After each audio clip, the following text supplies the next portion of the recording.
Bueno, hermanos, ahora sí estamos en el tiempo del estudio bíblico. Acompáñenme a abrir sus Biblias en Primera de Corintios, capítulo 2, en el versículo 6. Hoy vamos a entrar en tema sobre la madurez cristiana, entendiendo la madurez cristiana, la madurez espiritual. Lo vamos a ir viendo en varios miércoles. Así que ya les invito ahí a leer 1 Corintios 2, 6.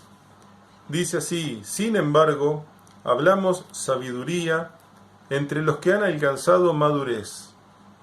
Y sabiduría no de este siglo, ni de los príncipes de este siglo que perecen. Bueno, acá hay una frasecita. El apóstol destaca la idea de que hablamos sabiduría entre los que han alcanzado madurez. Así que los cristianos tenemos por delante una meta que es alcanzar madurez. Ustedes estarán pensando en algún fruto, en algún cereal, alguna planta que necesita madurar para ser comestible. Y si no está maduro, no nos sirve. La idea es mucho más amplia en la Biblia, pero tiene que ver con eso, con un estado de la persona, del ser humano cristiano, en el que tiene que avanzar, acceder a un nuevo estado. Yo estoy en una situación y tengo que acceder a un nuevo nivel, a una nueva situación. Entonces pensamos en algunos detalles de lo que es la madurez. Lo pensamos también como un bebé, por ejemplo.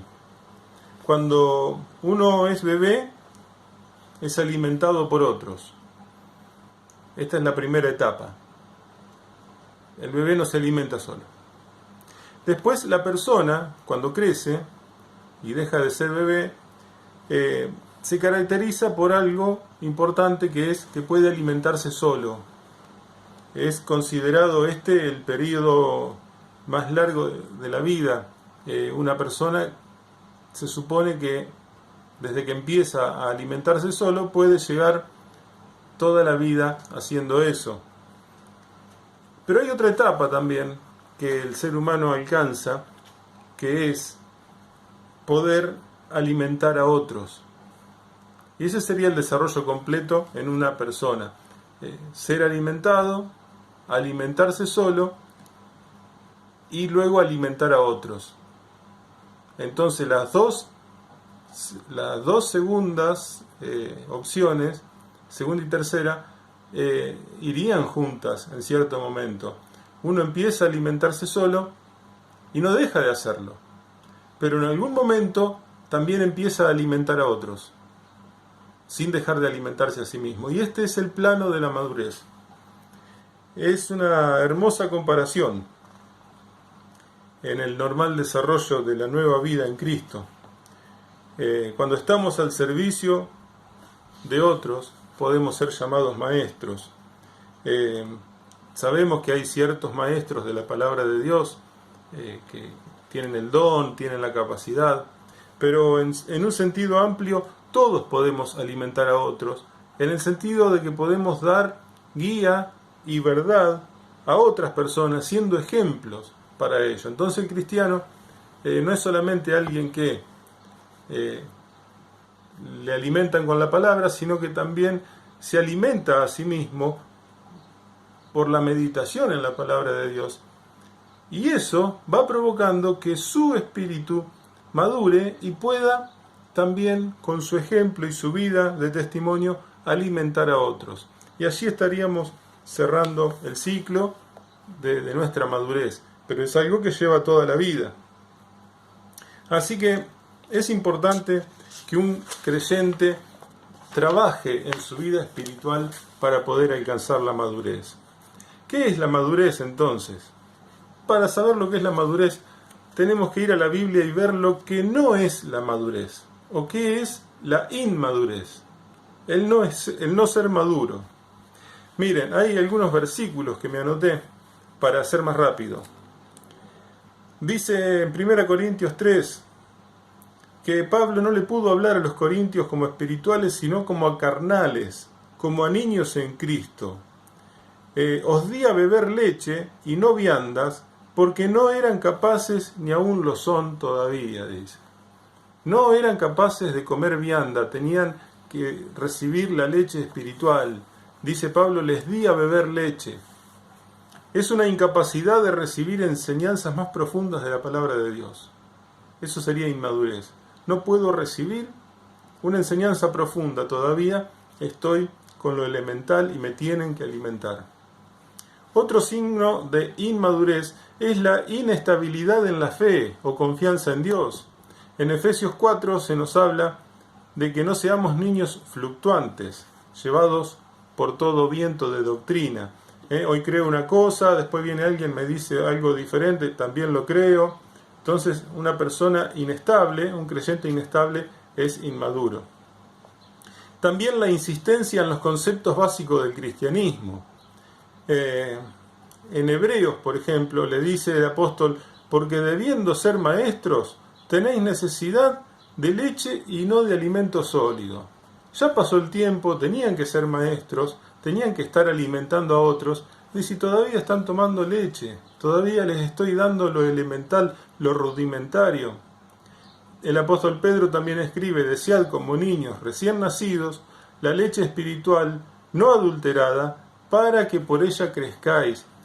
Este deseo de recibir lo rudimentario tiene que ser para crecer, para que una vez después de crecer pueda ser independiente en la alimentación espiritual y poder alimentarse a sí mismo.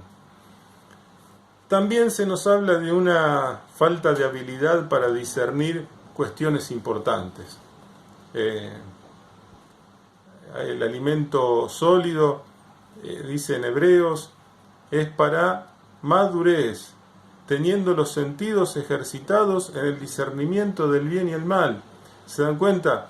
A veces hay cuestiones importantes que se nos pasan de largo. Como decía Jesús, cuelan el mosquito y se tragan el camello. El apóstol Pablo también habla de las artimañas del error. Es decir, que hay de parte de Satanás y este mundo muchas formas de querer engañarnos, y si no estamos con el alimento sólido no podemos discernir cuestiones importantes. También hay una inconstancia, la persona inmadura, para asumir responsabilidades como lo que hemos visto recién en Hebreos. Y una inexperiencia para explicar o enseñar correcta y completamente la palabra de Dios. Se nos dice en Hebreos que el que participa de la leche es inexperto en la palabra de justicia porque es niño.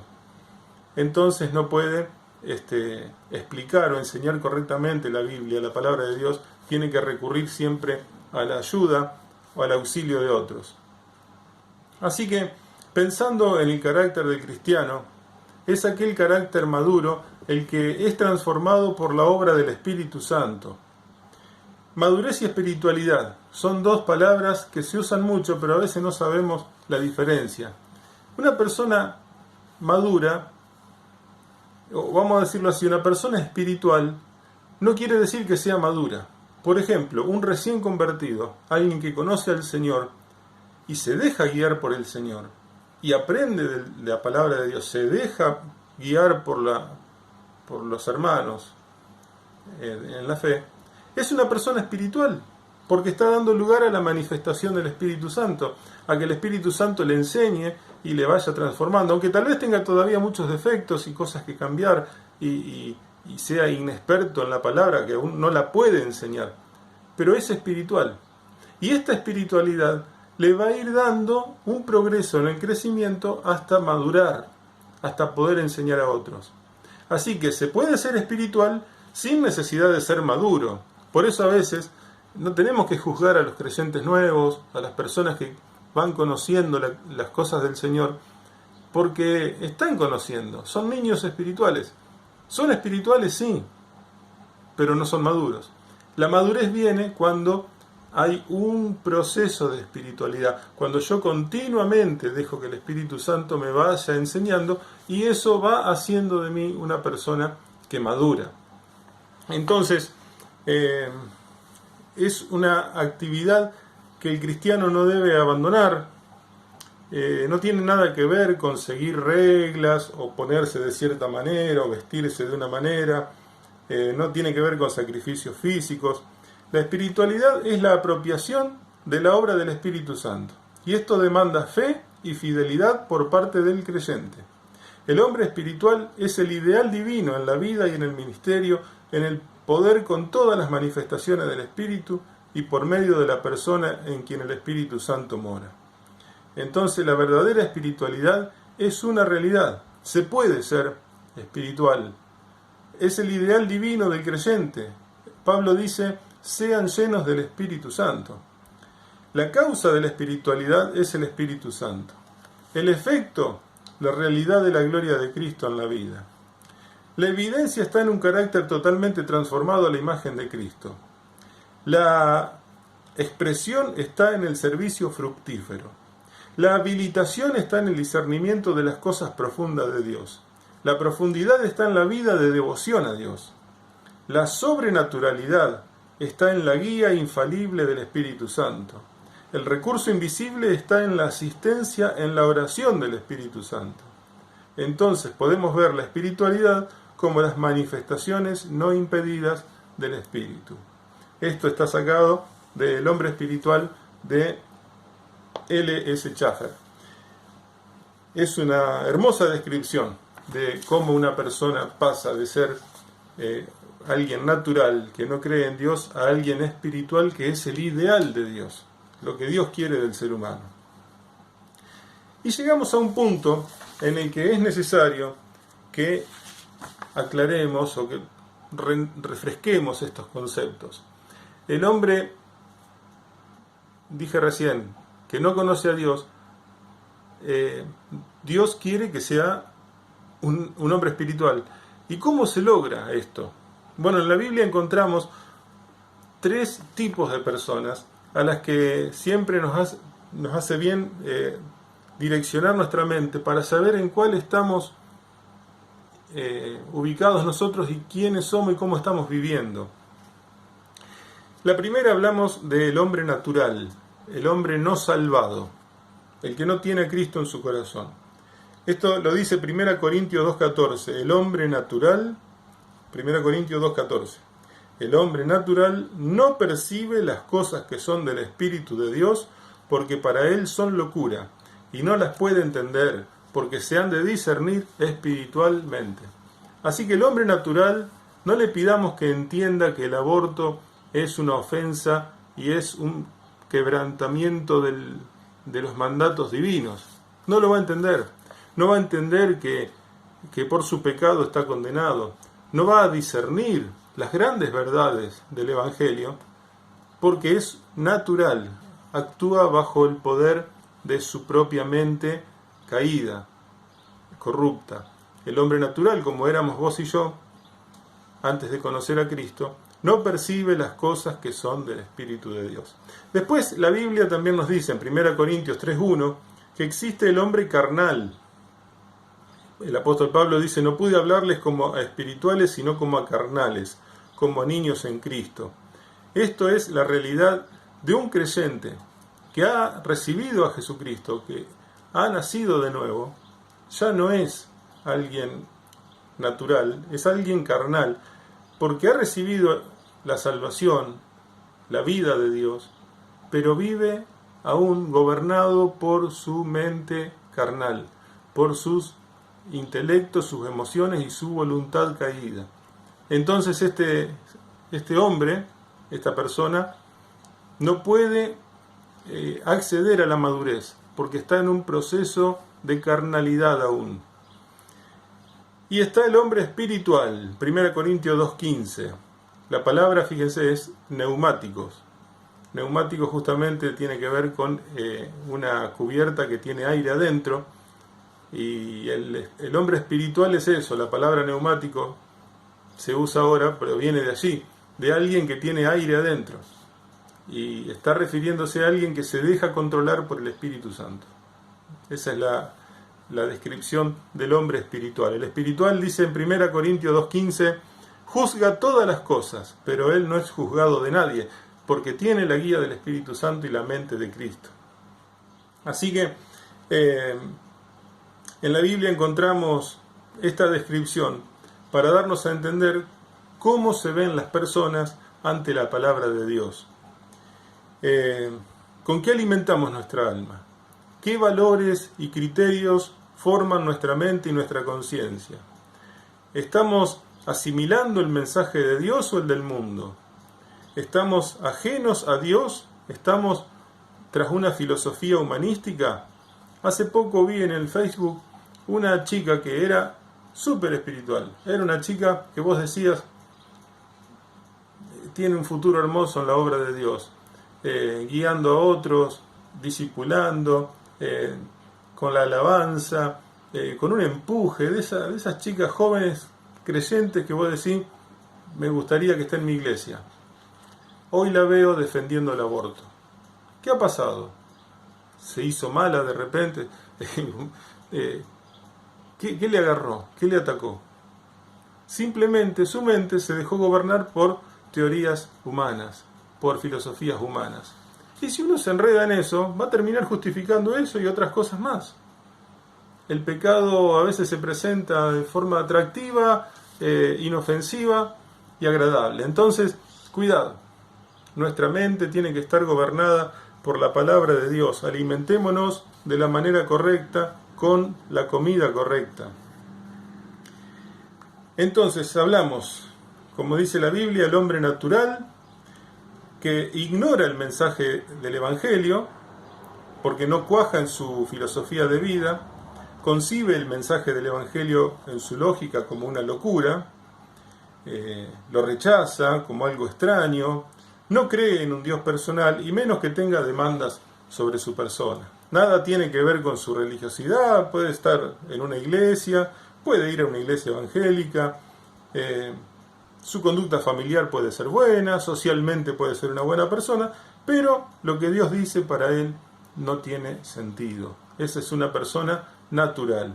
En cuanto al hombre carnal, entonces resumimos, es el que ha experimentado una renovación espiritual, pero se ha detenido allí. Ese estancamiento, a lo mejor por falta de enseñanza, por falta de seguimiento o por propia negligencia, hace que su estado quede en automático. Es como que si me voy a convertir en un hombre espiritual de la noche a la mañana. Y no hace ningún esfuerzo y no se compromete en facilitarle al Espíritu Santo el trabajo de renovación espiritual en su vida. Así que si no agarra la palabra de Dios, la lee y la practica, nunca va a haber cambios, y aunque es creyente, seguirá siendo carnal, porque no hay una entrega a la labor del Espíritu. Está dominado por sus propios criterios, afectos, principios de vida, bajo su esfuerzo personal, bajo costumbres, tradiciones familiares o de su religión, todos conceptos extrabíblicos que nada tienen que ver con una renovación del espíritu. En cambio, el hombre espiritual es aquel que depende para todo en su vida del Espíritu de Dios. El hombre espiritual puede recibir libremente la revelación divina y se gloría cuando encuentra en la palabra algo que a él le toque hacer y poner en práctica. Sabe que no tiene limitaciones en las cosas de Dios.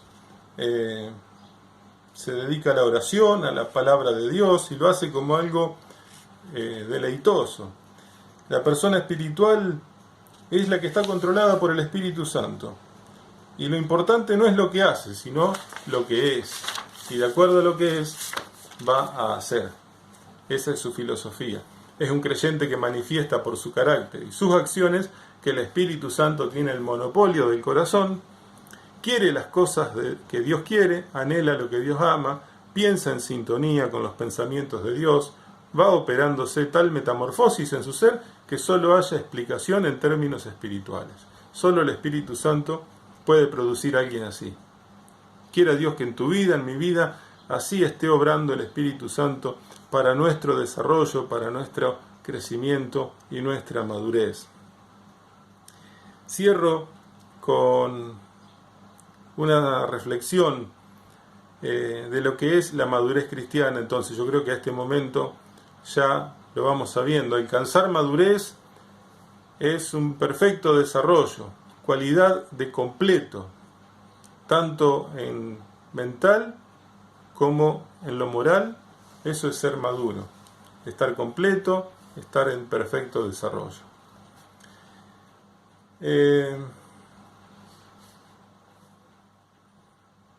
Un creyente maduro es aquel que, habiendo transcurrido algún tiempo como tal, este le ha permitido desarrollarse, pasando por ciertas experiencias edificantes y habiendo recibido la instrucción bíblica en forma personal y en forma congregacional. En 1 Corintios 14:20 dice: no sean niños en el modo de pensar, pero sean niños para la malicia. Niños en la malicia, pero maduros en el modo de pensar. Esta es la idea de un hombre maduro, de una mujer madura. No es un niño en la forma de pensar, sí es un niño para la malicia, pero es maduro en la forma de pensar. Otra expresión que tenemos es que la mente carnal se encuentra en enemistad con Dios. No quiere decir abierta y agresivamente que quiere derrotar a Dios, que quiere matar a Dios. No siempre hay mentes que son así, pero no siempre es tan combativo en cuanto a la idea de Dios, sino que una enemistad con Dios en la mente significa que mi mente es incompatible con la mente divina. Es una alienación del pensamiento divino. Por ejemplo, en Romanos 1:28 se nos dice que el ser humano tiene una mente reprobada para hacer cosas que no convienen. También se nos dice que los designios de la carne son enemistad contra Dios porque no pueden sujetarse a la ley de Dios. Y también nos dice en Romanos 7 que somos carnales vendidos al pecado.